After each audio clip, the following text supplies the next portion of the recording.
أعوذ بالله من الشيطان الرجيم بسم الله الرحمن الرحيم الحمد لله رب العالمين وبه نستعين اللهم صل على سيدنا محمد النبي الأمي وعلى آله وصحبه وسلم رب اشرح لي صدري ويسر لي أمري واحلل عقدة من لساني يفقه قولي ولا حول ولا قوة إلا بالله العلي العظيم إلهي أنت مقصودي ورضاك مطلوبي أعطني محبتك ومعرفتك. السلام عليكم ورحمة الله وبركاته. الحمد لله والشكر لله والصلاة والسلام على رسول الله. أما بعد, kita bersyukur kehadiran Allah Subhanahu wa Ta'ala yang telah mengurniakan kepada kita nikmat-nikmatnya yang sangat banyak zahir dan batin. Mudah-mudahan segala nikmat-nikmat itu sentiasa dikurniakan kepada kita semua. Dan insya-Allah pada malam ini akan diteruskan lagi pengajian kitab Sairus Salikin karya Syekh Abdul Samad Al-Palembani rahmatullah alaih. Muka surat 177. Bermula kan? Bermula kitab ilmu tasawuf. Sini ya, qala musannif rahmatullah alaih.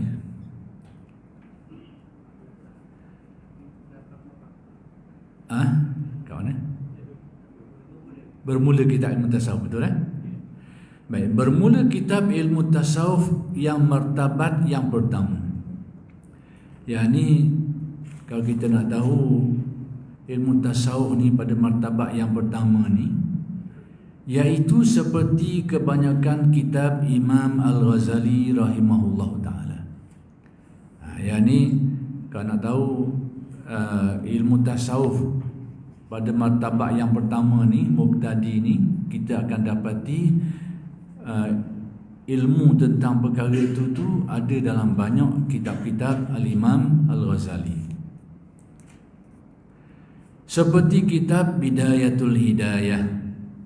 Bidayatul Hidayah, kemudian Syekh Abdul Samad menterjemah dan memberi huraian komentar dinamakan Hidayatul Salikin. Tapi kitab asal tu Bidayatul Hidayah yang ditulis oleh Al-Imam Al-Ghazali rahmatullah alaih. Dan kitab Minhajul Abidin, ini juga dikira sebagai kitab yang menjelaskan tentang tasawuf pada martabat mubtadi. Mubtadi dengan arti, dalam kitab Minhajul Abidin ini banyak perkara-perkara yang dijelaskan itu menjadi keperluan kepada orang yang mubtadi ini. Tapi tahapan ulasan dia itu, tahapan ulasan Imam Ghazali dalam kitab Minhajul Abidin, dan kitab itu secara keseluruhannya sebenarnya bukan saja untuk mubtadi. Bukan saja untuk mubtadi. Cuma banyak isi dalam kitab Minhajul Abidin ini memang bermanfaat untuk orang seperti kita ni lah, yang dikatakan orang yang berada pada peringkat permulaan dalam mempelajari dan menghayati tasawuf. Jadi golongan permulaan ini dalam istilah ahli tasawuf dinamakan mubtadi. Mubtadi ini orang baru bermula lah. Jadi disenaraikan di sini antaranya kitab Minhajul Abidin. Saya kata begitu sebab apa? Sebab Imam Ghazali sendiri dalam kitab Minhajul Abidin ini, Imam Ghazali sendiri beritahu, dia kata kitab Minhajul Abidin yang aku tulis ini adalah sesuai untuk orang awam dan juga untuk para ulama. Itu disebut sendiri oleh Al-Imam Ghazali dalam muqaddimah Minhaj Al-Abidin itu, bahawa kitab tu orang awam pun boleh pakai, ulama-ulama pun boleh mengambil manfaat daripadanya. Jadi itu yang saya maksudkan, bahawa Minhajul Abidin ini dari segi kandungannya itu memang banyak mengandungi perkara-perkara yang diperlukan oleh orang yang baru nak mengenal tasawuf. Banyaklah. Tapi kitab itu sendiri secara keseluruhannya dia akan bawa kepada martabat yang lebih daripada itu. Dan kitab Arba'in fi Usuluddin, demikian juga kitab Ghazali namanya Al-Arba'in fi Usuluddin. Bila sebut nama Al-Arba'in ni kadang-kadang kita keliru. Ada banyak kitab nama Al-Arba'in. Antara Al-Arba'in fi Usuluddin yang dikarang oleh Imam Ghazali. Kita juga ada kitab Al-Arba'in, kitab hadis Al-Arba'in An-Nawawiyah, yakni kitab hadis 40 Imam Nawawi. Ada juga kitab yang ditulis oleh Fakhruddin Ar-Razi, Al-Arba'in fi Usuluddin juga.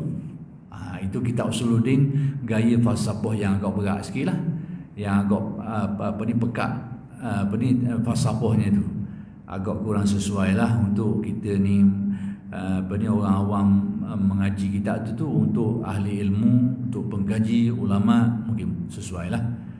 Itu jadi kitab Arba'in ni banyak. Maka salah satu kitab Arba'in ni Al-Arba'in fi Usuluddin yang ditulis oleh Imam Al-Ghazali. Kitabnya dah besar sangat dan sudah diterjemah.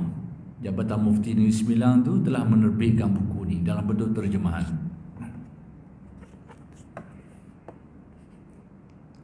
Dan kitab Mukhtasar Ihya Ulumuddin. Baik, mana kitab Mukhtasar? Kitab Ihya ni besar, 4 jilid. Ni lebih kurang yang ada tangan saya ni sutir, ada 4 utir besar ni.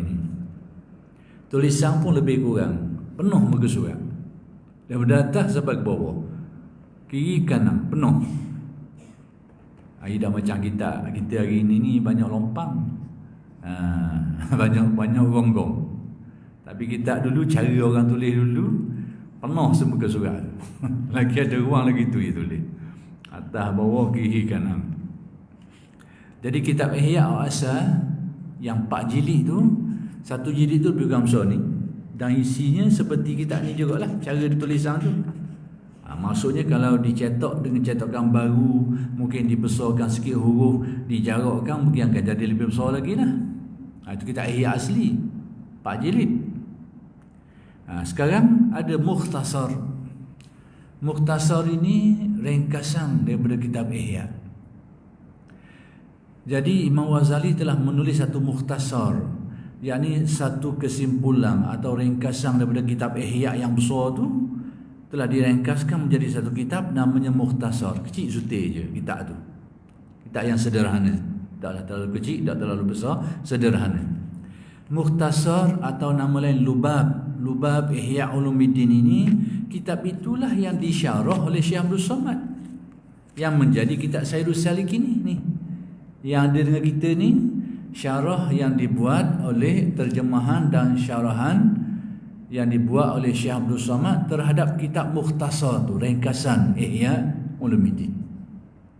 Jadi supaya kita tahu, kitab Sairus Salikin ini yang kita cuba untuk memahaminya itu dari mana. Dia adalah merupakan terjemahan dan huraian. Jadi Syekh Abdul Somad ni dia bukan terjemah saja, dia hurai, dia tambah lagi bahan-bahan lain lagi, kalam-kalam ulama lagi. Tapi asalnya itu adalah merupakan Mukhtasar ataupun Lubab Ihya Ulumuddin. Yang hamba, yakni pengarang kitab ini, yakni Syekh Abdul Somad, terjemahkan akan dia itu di dalam kitab yang bernama Sairus Salikin. Ada orang baca Sairu, ada orang baca Siyaru. Dari segi bahasa Arab boleh belaka, cuma ada kelainan dari segi makna sikit lah. Kalau Sairus Salikin itu atas nama perjalanan orang-orang yang berjalan. Kalau disebut Siyar ni banyak, sirah-sirah ini perjalanan-perjalanan, banyak bentuk perjalanan. Atas dua perkataan ni dari segi keadaan sebenar ada wajah belaka, maksudnya ada kebenaran belaka. Dan saya tak nak mengulas lah. Dari aspek tasawuf tu, satu perjalanan pun ya, banyak jenis perjalanan pun ya, ada maksud tersendiri. Tapi kita pakai perkataan yang selalu digunalah, Sayrus Salikin. Yang bernama Sayrus Salikin ini. Dan seperti kitab Ihya Ulumuddin, termasuk juga kitab Ihya, 4 jilid besar tu, maka disenaraikan oleh Syekh Abdul Samad sebagai kitab yang mengandungi bahan-bahan yang diperlukan oleh golongan mubtadi. Mubtadi ni orang yang baru peringkat permulaan nak mengenali, memahami dan menghayati tasawuf. Ihya termasuk kitab tu. Apa artinya? Tu yang saya maksudkan tadi tu. Kalau di pondok, orang ngaji kitab Ihya ni bukan orang baru-barulah. Orang hok kemah dah. Dari segi ilmu alahnya, ilmu nahunya, sarahnya, ilmu alat-alat lain, kemah tu baru dia ngaji kitab Ihya. Jadi di pondok-pondok pengajian ni, kitab tu ditarafkan sebagai taraf tinggi.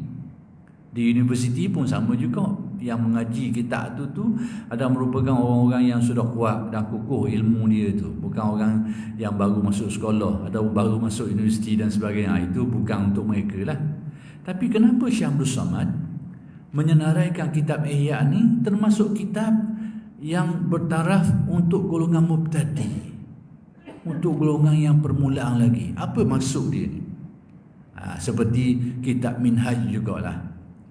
Dengan erti dalam kitab Ihya itu banyak sekali maklumat-maklumat, perkara-perkara yang diperlukan oleh orang yang berada pada martabat mubtadi itu. Tapi dalam kitab itu sendiri ada lagi bahan-bahan lain, huraian-huraian yang mendalam. Jadi bila Syekh Abdul Samad ni dia letak kitab Ihya termasuk kitab golongan mubtadi itu, nak khabar dalam Ihya tu ada banyak bahan-bahan untuk golongan mubtadi. Tapi kitab tu sendiri dengan jumlah yang besar tu, dengan isi kandungan secara menyeluruh tu, itu dia mengandungi martabat-martabat yang lebih daripada mubtadi. Supaya jangan kita keliru. Jadi saya terang di sini sebab berlaku kekeliruan dalam memahami perkara ni. Jadi bila sebut Ihya, Syekh Abdul Samad kata itu taraf mubtadi, dengan isi dalam tu banyak bahan-bahan itu memang orang mubtadi perlu benda tu. Tapi jangan lupa dalam Ihya pun banyak huraian-huraian masalah-masalah yang rumit, yang berat tarafnya. Banyak juga disebut dalam kitab Ihya.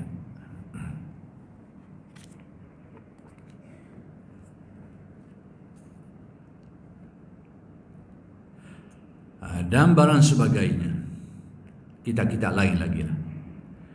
Dan kerana inilah berkata Al-Arifina Billah Al-Syeikh Husain Faqih rahimahullah ta'ala. Baik, apa kata dia?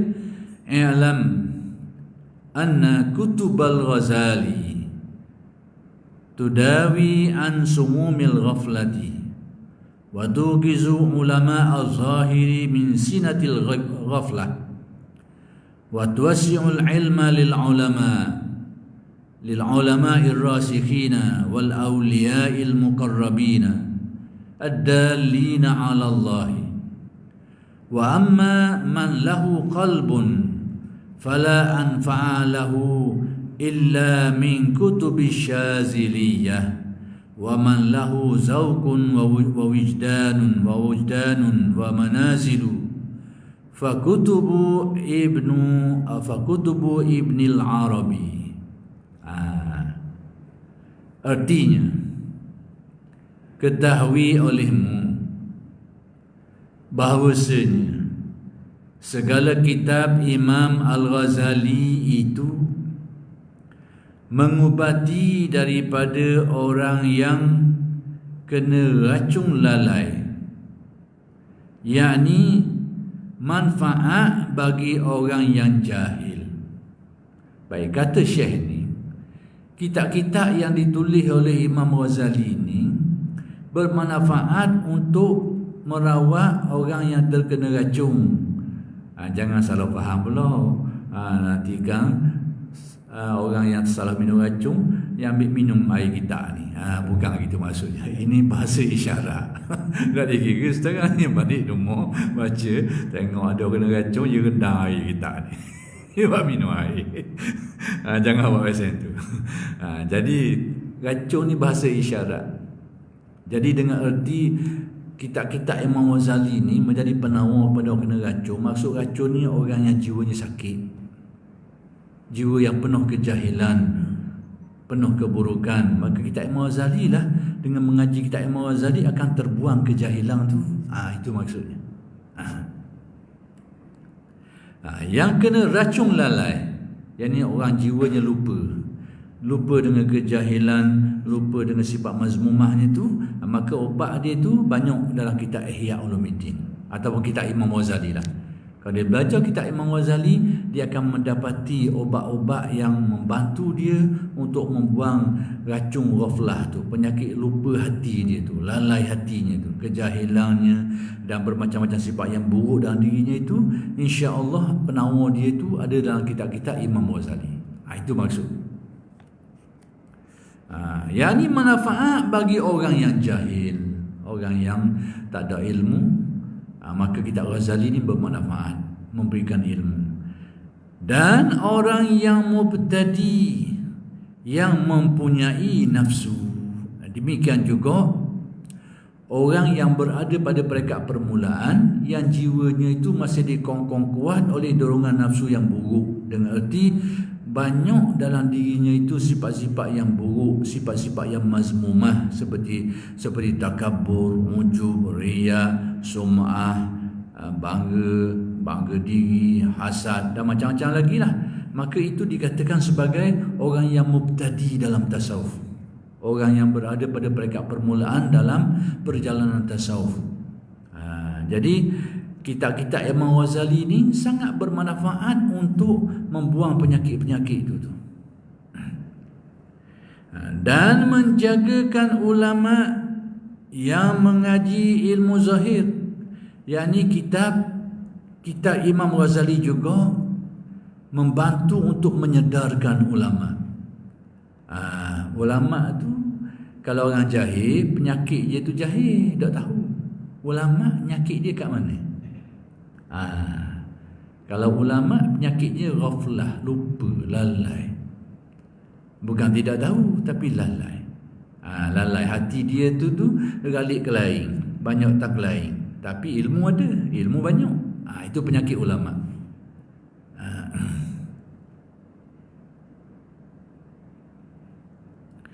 Jadi kata Syekh ni, kitab-kitab Imam Ghazali ni kalau dipelajari, dia dapat menyedorkan jiwa ulama yang lalai tadi tu. Ulama yang mengaji ilmu zahir, yakni ulama yang menguasai ilmu zahir semata-mata. Maka kitab yang ditulis oleh Imam Ghazali ni insya-Allah akan menyedorkan dia daripada kelalaian hatinya. Yang mengaji ilmu zahir daripada mengantuk lalainya. Jadi mengantuk pula dah.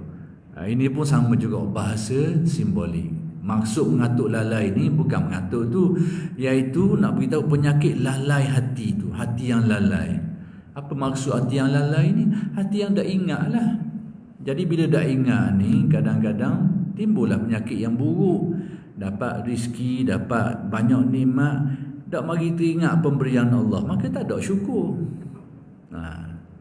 Maka sama jugalah hal-hal lain. Maka dalam melakukan kebaikan, tak mari teringat kepada Allah Ta'ala Maha melihat, tak mari buah tu, maka timbullah riya. Itu maksudnya lalai. Maksud lalainya situ. Kadang-kadang mari dalam hati kita tahu bahawa contoh yang mudah lah, dunia ni sementara. Tapi tak mari ingatan tu, maka timbul penyakit tamak. Kita tahu bahawa setiap orang tu dia akan dapat bahagian yang sudah ditakdirkan untuk dia. Tapi lalai hati, tak teringat benda tu, tak mari ingatan tu, maka marilah saat rezeki kau kan. Itu maksud lalai. Jadi ulama kadang-kadang dia kena nyakit ni. Bukan tidak tahu, tapi lalai, tak mari ingatan tu, maka timbullah sifat-sifat yang buruk. Maka kata Syekh ni, kitab-kitab Imam Ghazali ni membantu untuk menyedarkan jiwa ulama yang lalai, yang mana mereka dia mengaji ilmu zahir tapi lalai hati mereka ni, sehingga diibaratkan macam mengantuk lah, lalai. Itu tamsilang, bahasa isyarat, bahasa kiasan. Dan manfaat ia bagi orang yang pertengahan. Demikian juga kata Syekh ni, kitab-kitab Imam Ghazali ni juga bermanfaat kepada orang-orang yang berada pada peringkat pertengahan. Siapa dia? Orang yang berada pada peringkat pertengahan sudah dijelaskan oleh Imam Ghazali sebelum ni, iaitu orang yang sudah dapat membuang sifat-sifat buruk dari dalam hatinya, sehingga terbuang riya, terbuang ujub, takabur dan sebagainya.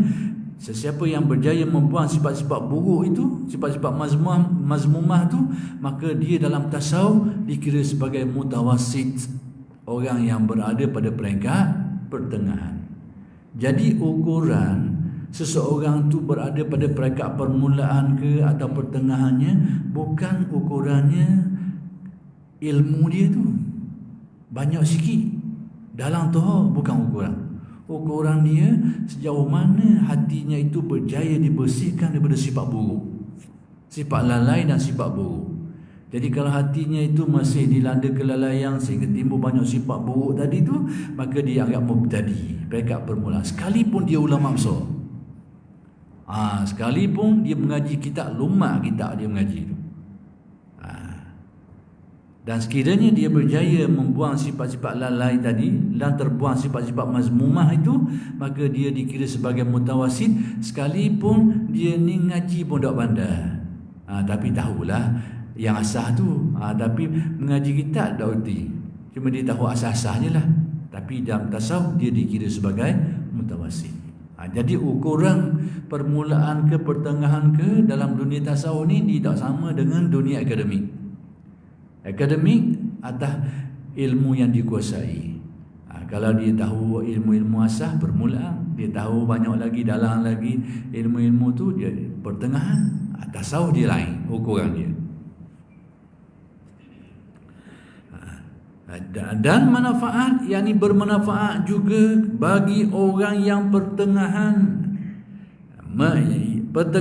menjalani akan ilmu tarekat, untuk menjalani ilmu tarekat atau yang menjalani ilmu tarekat, dan meluaskan ilmu bagi ulama yang rasikhin. Kitab-kitab Imam Ghazali ni juga, kata Syekh ni, ulama yang sudah teguh ilmunya, yang sudah banyak ilmunya, kalau dia mengaji kitab Ihya ni ataupun kitab Imam Ghazali ni, ilmu dia tu menjadi lebih mantap, menjadi lebih kukuh, menjadi lebih terperinci. Yani ulama yang muntahi, yang arifin. Jadi ulama-ulama yang sudah sampai ke tahap muntahi ni, yani orang yang sudah berada pada peringkat kesudahan, atau disebut sebagai golongan ahli makrifat lah, ataupun arifin. Dan aulia yang muqarrabin, demikian juga golongan para wali. Aulia ni para wali, yang mana mereka ini muqarrabin, disebut sebagai orang yang dekat hati mereka dengan Allah. Para wali ni, kita nak tengok wali ni, jangan tengok pakaian dia, jangan tengok perkara pelik yang berlaku pada dia, tapi tengok bagaimana kedekatan hati dengan Allah. Macam mana kita nak tahu dekat hati dengan Allah Ta'ala? Tengok tanda-tanda lah. Tanda-tanda timbul doa atas dirinya itu khusyuk dalam ibadahnya, timbul doa atas dirinya itu surah pula tawakal kepada Allah, timbul doa atas dirinya itu tak seliu tengok rezeki yang orang lain dapat, apa-apa yang orang lain dapat, pemberian orang lain dapat, ia tak seliu sikit pun. Timbul doa atas diri dia. Itu kita nak ukur orang ni arifin ke tak. Tapi kalau tengok serba ada, serba ada. Serba ada, orang kata tadi tu. Lambat tengok orang boleh sikit, kelih mata dah mudah lalu. Kelima tu dah mudah lalu. Lepas tu tengok orang lebih baik daripada, lebih tinggi daripada dia, mula dah senang duduk. Ini Arifin lain ni. Ni mungkin nama Arifin. Bukan taraf Arifin.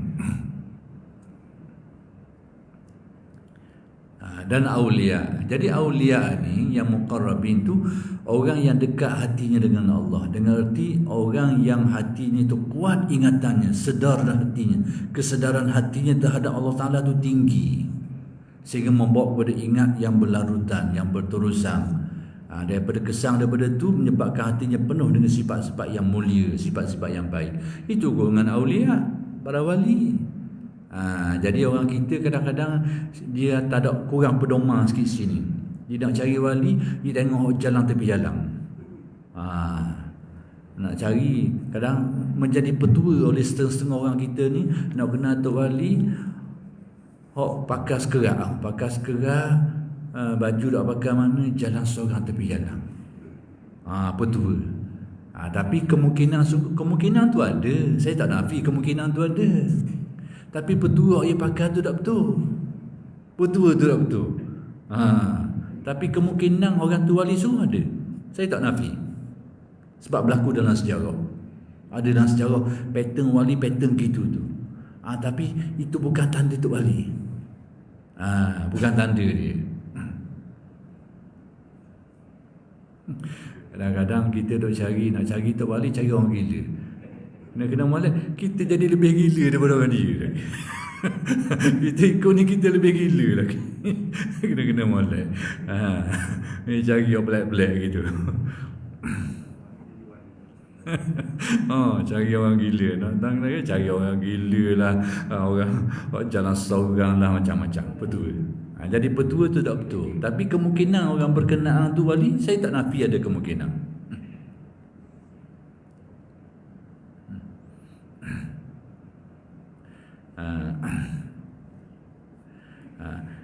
Menunjukkan mereka itu akan jalan kepada Allah Ta'ala. Yang mana mereka ni menunjukkan manusia, mengajak manusia, menyeru manusia, memperdomankan kepada manusia bagaimana nak baiki hati supaya menjadi lebih dekat, lebih mesra, lebih kuat hubungannya dengan Allah Subhanahu Wa Ta'ala. Itu dia. Dan ada pun orang yang pertengahan. Orang yang pertengahan tadi sudah dinyatakan, iaitu orang yang sudah berjaya mengikis sifat-sifat mazmumah, ghaflah, kelalaian dan sifat yang dan penyakit-penyakit yang timbul daripadanya, yakni sifat-sifat mazmumah tadi itu. Seperti yang disebut tadi itu, dia berjaya buang, dia akan jadi orang yang mutawassit dalam tasawuf, yakni orang yang pertengahan. Ada pun orang yang pertengahan yang baginya hati, yang mana dia hatinya hidup, baginya hati, dia ada hati. Maksud ada hati ni, dia sudah memiliki hati yang hidup. Itu maksudnya. Bukan ada hati makna no. Kita bahasa kita ada hati ni no mana dia. Tapi dalam perkataan ini ada hati dengan hati, orang tu sudah memiliki hati yang hidup, hati yang jernih.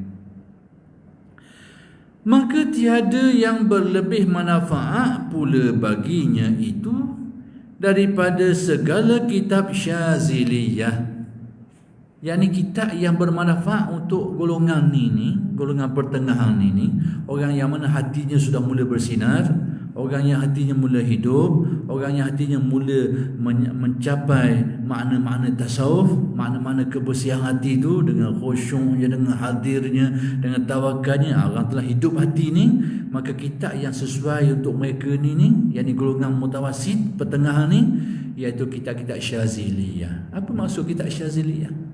Yakni kitab-kitab yang ditulis oleh antaranya Al-Imam Abdul Hasan Syazili dan orang-orang ulama-ulama yang mengikuti perjalanan mereka ni, yang dinamakan sebagai Syaziliyah. Syaziliyah ni iaitu tarekat, nisbah kepada tarekat Syekh Abdul Hasan Syazili. Jadi tarekat ni telah melahirkan sejumlah alim ulama dan telah menulis kitab-kitab yang sangat banyak. Jadi kitab-kitab mereka itulah kitab-kitab khusus yang ditulis oleh ulama-ulama Syaziliyah ini, kata Tok Syekh ini, itulah kitab yang lebih bermanfaat kepada orang yang mutawasid, orang yang pertengahan. Tapi tidak disebut contoh di sinilah. Cuma disebut sikit contoh. Seperti Hikam Ibnu Athaillah. Antara kitabnya adalah kitab Hikam. Jadi Syekh Abdul Samad di sini menarafkan kitab Hikam ini pada taraf yang sesuai untuk golongan mutawasid. Siapa dia golongan mutawasid? Orang yang hatinya jernih, orang yang hatinya terbuang sifat-sifat yang buruk. Itu orang yang mutawasid, sesuai untuk mereka ni. Baik.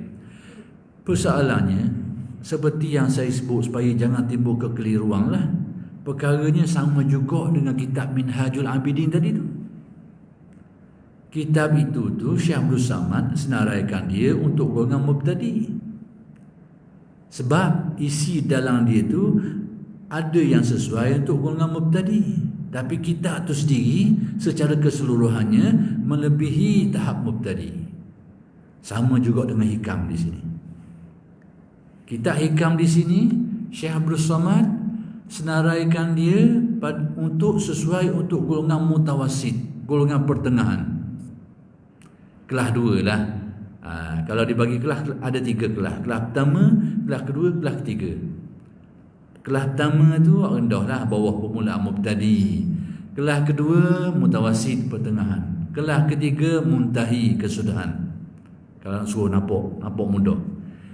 Jadi di sini Syekh Abdul Samad ni telah meletakkan kitab Hikam pada taraf mutawasid. Dan sudah saya jelaskan makna mutawasid itu. Baik, apakah kitab Hikam itu hanya untuk golongan itu atau macam mana? Maka saya kena jelaskan, samalah seperti kedudukan kitab Minhajul Abidin dan kitab Ihya Ulumuddin. Sama kedudukan. Dengan erti, isi kandungan kitab Hikam itu mengandungi perkara-perkara yang sangat diperlukan oleh golongan pertengahan ni. Tapi dalam masa yang sama, dalam kitab Hikam itu juga banyak pedoman-pedoman yang diperlukan oleh orang-orang peringkat permulaan. Cuma dalam tu ada bahagian yang sangat diperlukan, sangat sesuai dengan orang yang berada pada peringkat pertengahan. Macam tu. Sebab itu, kalau tuan-tuan nak dapat kepastian lagi, terutamanya yang boleh baca Quran Arab, boleh mengaji kitab Quran Arab, buka kitab Iqaz Al-Himam. Antara syarah terbaik yang dilakukan terhadap kitab Hikam adalah syarah yang dilakukan oleh Syekh Ahmad Zarruq Al-Fasi. Itu antara syarah Hikam yang dianggap agak baiklah, antara yang terbaik. Kitab Hikam ni banyak syarah. Tok Pulau Mani tu yang ditulis oleh Syekh Abdul Malik itu salah satu syarah kitab Hikam. Banyak lagi di Nusantara ni pun sudah ada sejumlah syarah kitab Hikam yang sangat banyak. Di negara Arab pun sama. Negara Arab di Afrika, syarah kitab Hikam ni dengan jumlah yang sangat banyak. Sebab apa? Kitab ni suhu doa lalu. Suhu. Banyaklah sebab-sebabnya. Kenapa kitab ini menjadi daya tarikan alim ulama? Sehingga disyarah oleh sejumlah yang sangat ramai di antara alim ulama ni. Syekhul Azhar dulu, Syekh Abdul Halim Mahmud ada syarah dia. Almarhum Syekh Muhammad Said Ramadan Al-Buti ada syarah dia. Dan ramai lagi lah. Jadi antara sekian banyak syarah tu yang agak padat, yang agak mendalam sikit, yang disyarah oleh Syekh Ahmad Zarruq, Syekh Ibnu Ajibah. Bukan Syekh Ahmad Zarruq, saya silap. Syekh Ahmad Zarruq dia ada syarah juga. Itu tokoh lain. Tapi yang saya maksudkan, yang saya nak kata tadi tu, iaitu Syekh Ibnu Ajibah dalam kitab Iqaz Al-Himam. Baik, dalam kitab tu saya nak terang banyak sikit ni sebab ini adalah aspek yang selalu orang jadi keliru. Tu saya nak terang banyak sikit. Orang yang tahu bahasa Arab, reti mengaji Quran Arab, dia buka kitab ni, Iqazul Himam oleh Syekh Ibnu Ajibah. Baik, di muqaddimah kitab tu dia kata dalam kitab Hikam ni dalam kitab Hikam, dia ada 4 bahagian. Kandungan dia tu terbahagi pada 4 bahagian. Bahagian pertama adalah untuk orang awam, kata dia. Untuk orang awam. Dan kadar untuk orang awam ini sangat banyak dalam kitab Hikam. Awfaru hazin disebut. Yang jumlah yang banyak, kadar yang mencukupi untuk orang awam ada dalam kitab Hikam itu. Bahagian yang kedua juga berkait untuk orang awam juga, tapi dia menjurus kepada orang yang mutawasit pertengahan. Peringkat yang khusus dia ada seperingkat lagi untuk bahagian yang keempat, ketiga dan yang keempat tu adalah bahagian. Jadi supaya tidak terkeliru seperti yang disebut oleh Syekh Abdul Somad di sini ni, bila dia kata untuk golongan mutawasit ini, maka kitab yang sesuai adalah kitab Syaziliyah yang dikarang oleh ulama-ulama, terutamanya yang mengikuti perjalanan Abdul Hasan Syazili ni, antaranya kitab Al-Hikam itu. Jadi jangan orang tersalah faham bahawa kitab ni untuk golongan ni. Orang peringkat permulaan dari ngaji kitab ni. Itu saya khabar tu. Supaya dia kena rojok kitab lain, supaya dia tahu bahawa kitab Hikam ini dia sama macam Minhajul Abidin juga tadi tu, yang disenaraikan oleh Syekh Abdul Samad sebagai kitab mubtadi, tapi sebenarnya isi kandungan dan kitab keseluruhan melebihi tahap itu.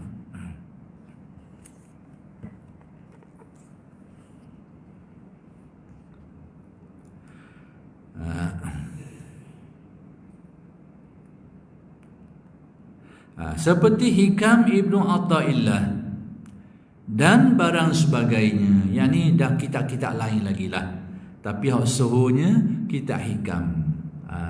Saya sejak dia kecil lagi arwah ayah saya bawa setiap minggu duk pergi ngaji kitab ni. Duk ngaji kitab ni, kitab Hikam. Kita kecil lagi masa tu. Tiap-tiap minggu hari Jumaat duk ngaji petang Jumaat, ngaji kitab Hikam bertahun-tahun. Jadi kita tengiang-ngiang dengar tok guru duk ngajar kitab Hikam. Tapi masa tu kita kecil lagi. Baru tingkatan berapa dah tahulah. Kita pun nak kok, tapi ayah terik juga ajar lagi. Tapi kediam baru kita tahu nilai dia tu. Tapi nak kabarnya kitab ni di kalangan alim ulama kita suhu. Dan mereka ajar, dan bukan ajar secara susuk, ajar secara terbuka. Bukan saja di tempat kita, di negara Arab, ulama-ulama dia mengajar di masjid secara terbuka, bahkan mengajar juga melalui siaran-siaran TV ni. Syarah Hikam tu dibuat oleh ulama-ulama besar Al-Azhar dan ulama-ulama Syria. Jadi dia bukan jenis kitab khusus kena ngajar senyap-senyap rumah tu, senyap-senyap pukul 2 pagi tu. Bukan jenis biasa tu. Ini kitab yang tidak ada masalah, dia nasihat. Kitab ni sebenarnya menjurus kepada nasihat-nasihat ketauhidan. Nasihat-nasihat yang berasaskan kepada ketauhidan. Sebahagian besarnya dalam bentuk itu. Sekalipun ada juga bahagian yang menjelaskan tentang hakikat yang agak mendalam pun ada dalam tu, tidak dinafikanlah. Isyak dah. Tak isyak ke dah?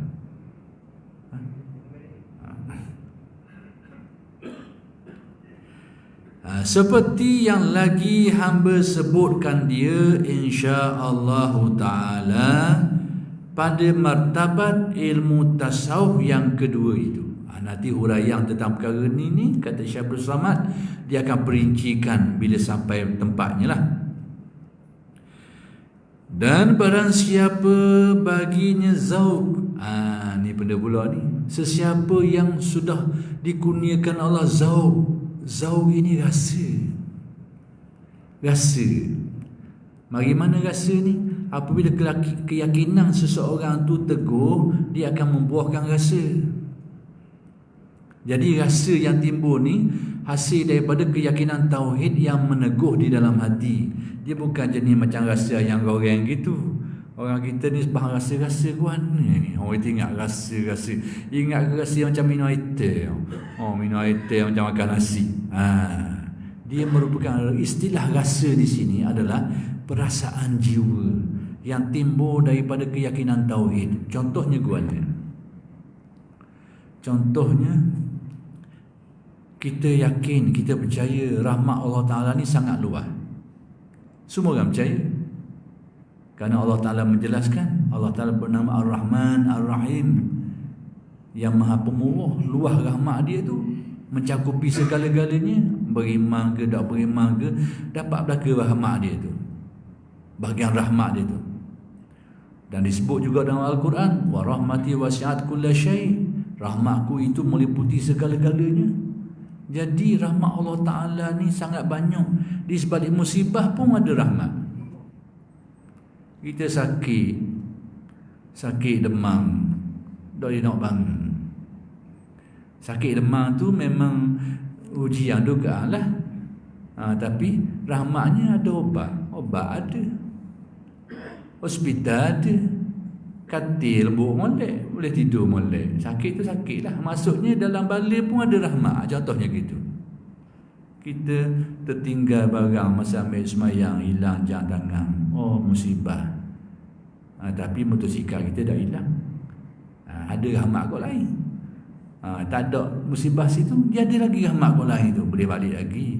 Boleh balik, maksudnya ada kenegaraan lagi. Maksudnya banyak lagi. Maka demikianlah rahmat Allah Ta'ala tu sangat luas. Kita yakin belaka gini. Tapi keyakinan kita tu dok kukuh, dok mari, dok timbul. Bila orang peringat, nampak sekejap. Ngaji kita nampak sekejap, balik rumah hilang, lupa dah ingat benda. Tapi bagi orang yang hatinya hidup, imannya teguh, bahawa dia mendapat keyakinan Allah Ta'ala luar rahmatnya, dia akan menimbulkan rasa dalam hati. Rasa apa benda? Dia rasa sangat berharga, beruntung hidup ni.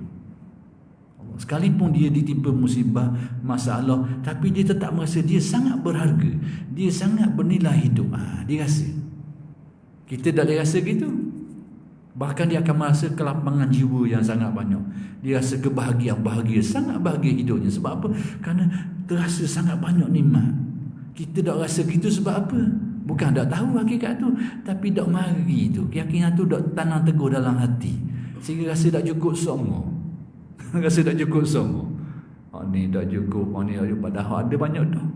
Sebab apa? Dia tak mari keyakinan tu. Itu maksudnya. Jadi bila keyakinan tu dia tertanam teguh dalam hati, dia membuahkan zauk, rasa sangat kita ni sangat beruntung hidup. Kita tak mari rasa tu, berasa sedih semua. Kita ni rasa sedih semua, rasa nasib tak baik semua. Padahal orang senang berlambak kita ni, tapi berasa tu. Kenapa? Kita tak mari tauhid tu tak timbul. Itu. Jadi zauk ni, rasa ni, bila keyakinan tauhid itu tertanam teguh, baru mari terasa Allah. Banyaknya rahmat, dia mari rasa hidup ni penuh bahagia, rasa banyak kebaikan. Kita ni banyak tapi tak berasa. Jadi itu masuk rasa tadi tu. Rasa ni adalah suatu perasaan yang timbul hasil daripada keyakinan yang menyedorkan hati kita, tertanam teguh dalam ingatan kita tu. Dia timbul. Itu maksud zauk. Itu contoh silah. Jadi oleh kerana sudah masuknya waktu Isya, kita berhenti setakat ini dulu, dan insya-Allah kami sambung pada minggu-minggu yang akan datang. Aqulu qauli hadza wa astaghfirullahalazim li wa lakum. Assalamualaikum warahmatullahi wabarakatuh.